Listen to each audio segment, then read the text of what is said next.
আজকে ইসলামী আন্দোলন এবং খেলাফত মজলিস এবং জামাত ইসলাম ৮ দলীয় জোটের মধ্যে দেখেন আজকে লক্ষ লক্ষ মানুষের সমাগম।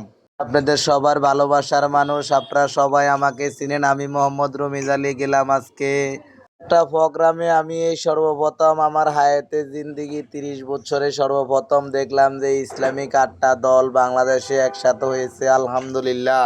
সবাই জানেন যে আমি ইসলামী আন্দোলন বাংলাদেশের একজন কর্মী। তো কর্মী হিসাবে আলহামদুলিল্লাহ আমার যে ধরনের কাজ কাম আমি ওগুলা করতেছি। সমাবেশে যায় আমি যা দেখলাম, লক্ষ লক্ষ মানুষ, কোটি কোটি মানুষ হয়েছে। আলহামদুলিল্লাহ ৮ দলীয় জোটের এইখানে যে পরিমাণ মানুষ হয়েছে, উল্লেখযোগ্য হলো ঢাকা ৭ আসনের থেকে আমরা যে বিপুল পরিমাণ মানুষ গিয়েছি। দেখেন জনসমুদ্র তৈরি হয়ে গেছে, পল্টন জনবসতি এলাকা।